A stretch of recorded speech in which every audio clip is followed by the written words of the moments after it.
वनुसल्ली वनुसल्लिमु अला रसूलिहिल करीम। मेरे मोहतरम भाइयों, दोस्तों और बुज़ुर्गों, आज रात तरावी में हमने पूरा 11वां पारा और 12वें पारे का पहला रुबो सुना है। इसमें अल्लाह तबारक व तआला अहले इस्लाम अहले ईमान से क्या ख़िताब फरमा रहे हैं। इब्तिदा में यातज़िरून इलैकुम इज़ा रजातुम से उन लोगों का तज़किरा किया जा रहा है कि आप सल्लल्लाहु अलैहि वसल्लम ग़ज़वे तबूक से जब वापस आए तो उस वक़्त बहुत से लोग हीले बहाने पेश कर रहे थे कि हम इस उज़र की वजह से आप सल्लल्लाहु अलैहि वसल्लम के साथ जिहाद पर ना जा सके। दो किस्म के लोग थे, एक मुनाफिकीन थे और दूसरे मुसलमान थे। मुनाफिकीन तो झूठी कस्में उठा रहे, जिसका तज़किरा पीछे भी आ चुका है, लेकिन पक्के ईमान वाले उन्होंने अपने अपने उज़र को ही पेश किया। लेकिन 3 सहाबा ऐसे हैं जिनमें से एक काब बिन मालिक है, दूसरे हिलाल बिन उमैया है और तीसरे मुरारा बिन रबी हैं। ये तीनों शख्स ऐसे हैं जिनको किसी किस्म का कोई उज़र भी नहीं था, सिर्फ़ और सिर्फ अपनी महज सुस्ती और काहली की वजह से पीछे रह गए थे। तो आप सल्लल्लाहु अलैहि वसल्लम के सामने जब हाज़िर हुए तो काब कहते हैं कि मेरे जहन के अंदर बहुत से हीले बहाने थे कि मैं करूँ मैं, लेकिन जब आप सल्लल्लाहु अलैहि वसल्लम से सलाम लिया तो सारे हीले बहाने ख़त्म हो गए, सारे उज़र ख़त्म हो गए और मेरे दिल के अंदर ये बिल्कुल बात साफ़ और वाज़ेह हो गई कि गलती मेरी ही है, गलती मेरी ही है। तो आप सल्लल्लाहु अलैहि वसल्लम ने हमें थोड़ा पीछे कर दिया और मुझे पीछे किया, और उसके बाद जब आप सल्लल्लाहु अलैहि वसल्लम ने हमें पीछे किया, मैं घर पहुंचा तो आप सल्लल्लाहु अलैहि वसल्लम का पैगाम आ गया कि इनके साथ हर किस्म का बाइकाट है, सोशल बाइकाट कर दिया गया उनके साथ कि इन्होंने इतना बड़ा गुनाह किया है कि अल्लाह के रास्ते में अल्लाह के नबी जा रहे हैं और ये नहीं गए, अल्लाह के नबी जा रहे हैं और ये नहीं गए।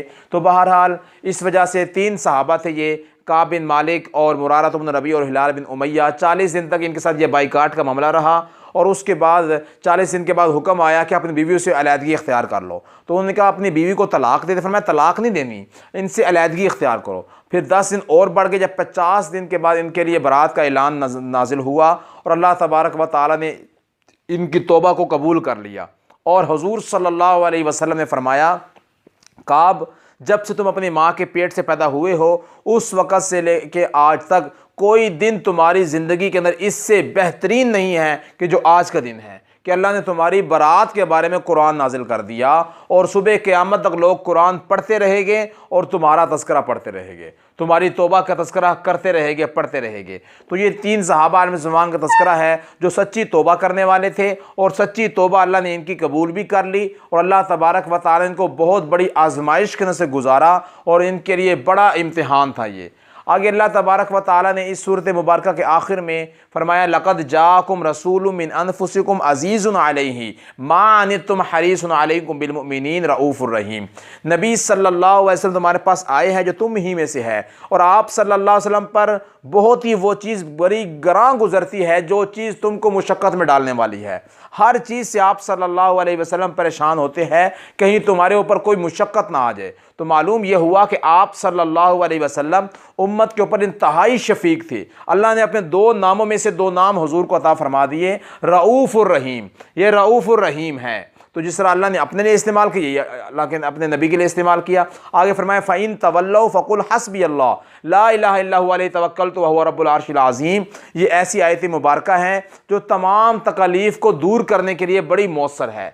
हस्बी अल्लाह ला इलाहा इल्ला हु, ये इंसान पढ़ता रहे, इससे इंसान के ऊपर आई हुई मुसीबतें और परेशानियाँ भी जो सी वो दूर हो जाती है। जिस तरह आजकल का ज़माना है, वबाओं का ज़माना है, तो इसमें इंसान इसका ये एहतियात रखे। और आप सल्लल्लाहु अलैहि वसल्लम एक हदीस मुबारक में इरशाद फरमाया, इसी आयत मुबारक की आखिरी सूरत तौबा की आखिरी आयत की फजीलत बयान करते हुए फरमाया, जो इंसान 7 वक़्त 7 दफ़ा सुबह के वक़्त और 7 दफ़ा शाम के वक़्त पढ़ लेगा, अल्लाह तबारक व तआला उसके हर काम में किफ़ायत करेंगे, हर काम में किफ़ायत करेंगे। और आप सल्लल्लाहु अलैहि वसल्लम ने जितने भी वज़ाइफ बयान किए हैं उन तमाम वज़ाइफ में शर्त है इंसान यकीन के साथ करे। लेकिन इस वजीफ़े को हुजूर ने बयान फरमाया तो साथ कहा, अगरचे बेयकीनी और बद यकीनी से पढ़ो फिर भी तुम्हारे साथ ये मामला होकर रहेगा, तुम्हारे साथ अल्लाह तुम्हारे हर काम के लिए काफ़ी हो जाएंगे। तो इतनी मुक़द्दस आयत है सूरह तौबा की आखिरी आयत, 129 नंबर आयत, ये बड़ी मुकद्दस है। इसको इंसान को कसरत के साथ इसका पढ़ना चाहिए, बीमारियों को दूर करने के लिए, मुसीबतों और परेशानियों को दूर करने के लिए। अल्लाह ताला मुझे आपको पढ़ने की तौफीक अता फरमाए। आगे सूरह यूनुस है। सूरह यूनुस में हज़रत यूनुस अलैहिस्सलाम का तज़किरा किया गया है। यूनुस अलैहिस्सलाम हज़रत मूसा अलैहिस्सलाम के ज़माने के 815 साल के बाद नैनवा नामी बस्ती के अंदर मबऊस हुए थे। अल्लाह तबारक व तआला ने इनको नबुव्वत और रिसालत से सरफराज किया था, लेकिन इनकी कौम ने नहीं माना था। इनकी कौम ने इनके सामने हट धर्मी का मुजाहरा किया तो सारी की सारी कौम से ये नाराज़ होकर निकल गए थे और अल्लाह तबारक व तआला का अजाब उस कौम की तरफ मुतवज्जे हो चुका था। लेकिन वो सारी कौम इकट्ठी होकर अल्लाह के सामने तौबा इस्तिग़फ़ार करने लग गए। अल्लाह ने आए हुए अजाब को टाल दिया। मतलब ये निकला कि जब उम्मत के ऊपर अजाबात आ जाए, आए हुए अजाबों को दूर करने के लिए तौबा इस्तिग़फ़ार बहुत ज़रूरी और लाज़मी चीज़ है। आज मेरे आपके ऊपर बहुत से अज़ाबात आए हुए हैं और वबाओं के ज़रिए हमारे ऊपर अज़ाबात मुतवज्जे है, तो इन अज़ाबात से बचने के लिए, इनको दूर करने के लिए इंसान को कसरत के साथ इस्तिग़फ़ार करना चाहिए। इस सूरत यूनुस के इब्तिदा में अल्लाह ने कुरान मजीद की हक़ानियत को बयान किया, अपनी बड़ाई बयान की। हुवल्लज़ी जअल अश-शम्स ज़ियाअन वल क़मरा नूरन व क़द्दरहु मनाज़िला लितअलमू अदद अस्सिन वल हिसाब। ये सूरज और चाँद का निज़ाम है। सूरज अपनी किरणों के ज़रिए रोशनी देता है और चाँद नूरानियत को फैलाता है। सूरज जब रोशनी फैलाता है उससे फल पकते हैं, लेकिन जब चाँद की चांदनी फलों पे पड़ती है तो उसके अंदर मिठास पैदा होती है। तो मिठास का पैदा होना चाँद की चांदनी के साथ कॉन्टैक्ट और ताल्लुक़ है, और फलों का पकना इसका ताल्लुक़ और कॉन्टैक्ट सूरज के साथ है। ये अल्लाह फरमा रहा है, ये दोनों चीज़ें चाँद और सूरज लितालमू आदद सिन वल हिसाब, के सालों के हिसाब करने के लिए हमने ये सारी चीज़ें बनाई है कि इंसान सूरज के ज़रिए शमसी निज़ाम चलता है, जिसे हम आजकल जिस तरह 220 है, फिर 221 आएगा, 22 आएगा, 23 आएगा, जनवरी फरवरी मार्च अप्रैल, ये शमसी महीने हैं, शमसी साल है। और इसी तरह एक वो है जहाँ जैसे 1441 हिजरी है, रमज़ान का महीना है, फिर 1441 से 1442 आएगा, 43 आएगा। तो ये मुहर्रम, सफ़र, रबीउल अव्वल, रबीउल सानी, जमाद सानी, रजब, शबान, रमज़ान, शवाल, ज़ीक़ात, ज़ील हज, ये सारे महीने जो उनसे है ये कमरी महीने हैं। तो दोनों चीज़ें अल्लाह ताला ने पैदा की है। ये दोनों अल्लाह तबारक व तआला कुदरत की निशानियों में से है। फरमाया कि इन्नल लज़ीना ला यरजून लिक़ाअना वरज़ू बिल हयात दुनिया, कि जो लोग अल्लाह तबारक व तआला से मुलाकात की उम्मीद नहीं रखते, अल्लाह को खुश नहीं करते, अल्लाह उनको दर्दनाक किस्म का अज़ाब देगा। लेकिन जो अल्लाह की मुलाकात की उम्मीद भी रखते हैं, नेक आमाल भी करते हैं और अमले साले इख्तियार करते हैं, तो अल्लाह फरमा रहे हैं उनके लिए जन्नत है और जन्नत में वो रहेंगे। और जन्नत में रहने के बाद उनका आपस में एक दूसरे से कलाम क्या होगा, वो सुबहान अल्लाह कह रहे होंगे। और जन्नत के अंदर उनका जब आपस में एक दूसरे से जुदाई होगी, वह आखिरु दावाहुम अनिल हम्दुलिल्लाहि रब्बिल आलमीन, वो ये कलमे पढ़ेगी, अल्लाह की हम बयान कर रहे होंगे, अल्लाह की रबूबियत बयान कर रहे होंगे। इस तरह वो आपस में एक दूसरे से जुदा हो गए। अल्लाह ने फिर आगे उस इंसान का तज़किरा किया जो मुसीबतों में अल्लाह को याद करता है, अल्लाह मुसीबतें दूर कर देते हैं, अल्लाह को भूल जाता है। पहले कहता है कि मेरा अल्लाह के सिवा कोई नहीं है, अल्लाह ही मेरी परेशानी दूर करेगा, मेरे पास रिज़्क़ नहीं है, पैसा नहीं है, कारोबार ख़त्म हो गया, बिजनेस ख़त्म हो गया, फ़लाँ परेशानी, फ़लाँ बीमारी, जब अल्लाह दूर कर देते हैं फिर अल्लाह ही को भूल जाते हैं। तो अल्लाह फरमा रहे ऐसे ना करो, अल्लाह फरमा रहे मुझे याद रखो।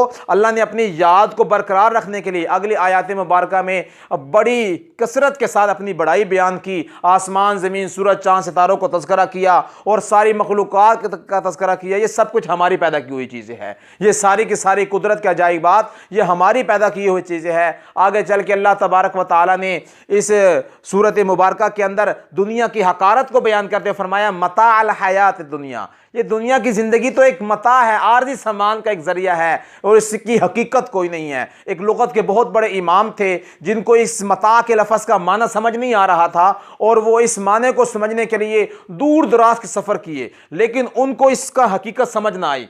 एक दफ़ा कहते हैं बड़ी दूर गया मैं, मक्का मदीना में, अरब के मुल्कों में गया और वहाँ पर फिर मैं आगे खाना बदोशों की तरफ चला गया मैं, जहाँ पर बस्ती के देहाती लोग रहते हैं, उनके अंदर खालिसतन अरबी पाई जाती है। कहते मैंने अपना खैमा लगाया, लुग़त के इमाम कहते हैं, रात को सो गया, सुबह को उठा, अभी अपने बिस्तर पर ही था तो मुझे साथ वाले खैमे से कुछ दूर खाना बदोश थे, उन वहाँ से एक बच्ची की आवाज़ आई और बच्ची कह रही थी कि या उम्मा, ए मेरी माँ, जा अल कल्ब, कुत्ता आया, अखज़ल मता, हमारी मता को उठाया, फर्र मिनल जिबाल, और पहाड़ की तरफ वो भाग गया। कहते मैं एक लफ्ज़ का हकीकत पहचानने के लिए, कुरान में अल्लाह ने मता कहा है दुनिया को, इसको पहचानने के लिए इतना सफ़र कर रहा था। ये छोटी सी बच्ची, देहाती बच्ची, इसकी मुंह की ज़ुबान पे ये कैसे आ गया ये? और मैं बड़बड़ा के उठा, बाहर आया, मैंने बच्ची को बुलाया, हाँ भी ये इसने क्या कहा है? उसके घर वालों को बुलाया तो उसने कहा भाई बात यह है कि रात को हमने गोश्त पकाया था और हमने बर्तनों को साफ़ किया, एक टाकी के साथ हमने उसको धोया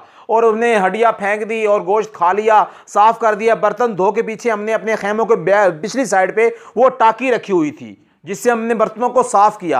अब उसके अंदर गोश्त की कुछ बू तो पाई जा रही थी, लेकिन उसके अंदर गोश्त नहीं था, उसके अंदर बोटी नहीं थी, उसके अंदर हड्डी नहीं थी। कुत्ता आया, उसको गोश्त नहीं मिला, लेकिन बू सूंघते सूंघते उस टाकी तक पहुंचा तो उस टाकी को उठा के भाग गया। जैसे ही उसकी माँ ने यह हकीकत सुनी, माँ की जुबान से उस लुगत के इमाम ने इस हकीकत को सुना, तो उसने कहा मुझे ये हकीकत समझ आ गई और कुरान का लफ्ज़ जो मता है ये समझ आ गया।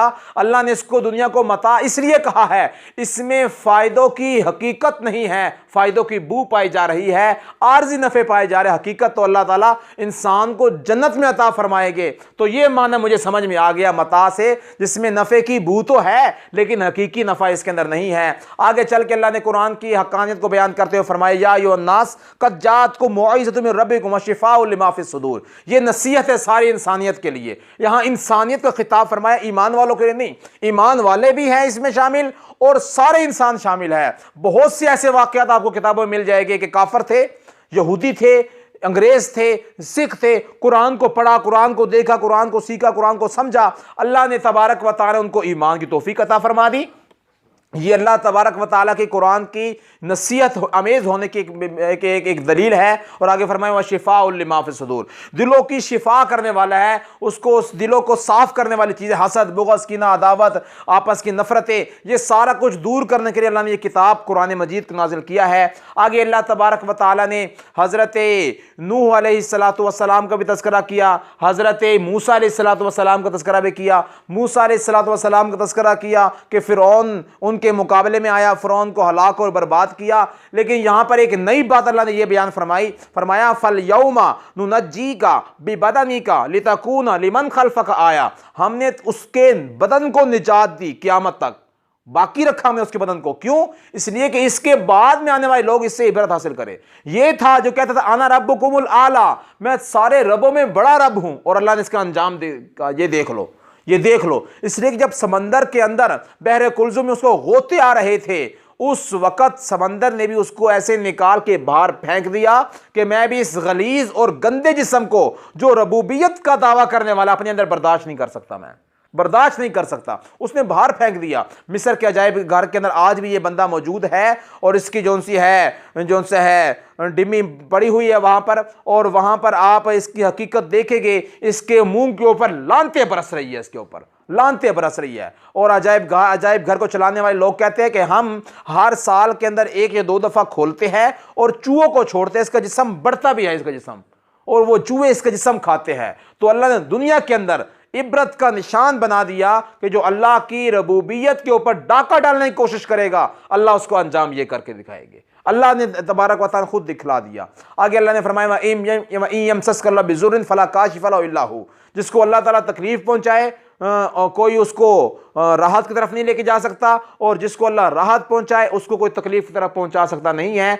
ये अल्लाह तबारक व तआला की कुदरत के काम है। आगे सूरह हूद है, इसमें अल्लाह रब्बुल इज़्ज़त ने बहुत सी कौमों के तज़किरे किए हैं। इब्तिदा में अल्लाह ने फरमाया कि ये किताब है, किताबुन उहकिमत, मुहकम किस्म की आयत है, ये आयात इसके अंदर है, मतलब यह कि पक्की आयात है, इसमें किसी किस्म की कोई दो राय नहीं हो सकती कुरान मजीद की आयत के बारे में। ये परफेक्ट तरीके से अल्लाह ने नाजिल की है, जिब्राईल अलैहिस्सलातु वस्सलाम लेकर आए हैं, इसमें कोई शक व शुबा, राइबा शाइबा, वहम गुमान और तरद्दुद नहीं है। आगे फरमाया हमा मिन दाब्बतिन फिल अर्ज़ि इल्ला अलल्लाहि रिज़्क़ुहा, के ज़मीन के अंदर जितने भी चलने वाले जानवर है, चाहे हशरातुल अर्ज़ है, हवा फिजा खला में रहने वाले हैं, चरिंदे परिंदे हैं, पानियों की मखलूकात है, जो भी है, सब के रिज़्क़ की मालिक ज़ात एक अल्लाह रब्बुल इज़्ज़त की ज़ात है। अल्लाह ने सब के रिज़्क़ का वादा कर रखा है, सबको अल्लाह तबारक व तआला रिज़्क़ देते हैं। अल्लाह तबारक व तआला दुनिया के अंदर इंसान के ज़िम्मे 2 काम हैं, एक है रिज़्क़ की जिम्मेदारी और दूसरा है इबादत की जिम्मेदारी। इबादत की जिम्मेदारी अल्लाह ने इंसान के ऊपर डाली, वमा खलक़तुल जिन्ना वल इंसा इल्ला लियाबुदून, और रिज़्क़ की जिम्मेदारी अल्लाह ने खुद ले ली है।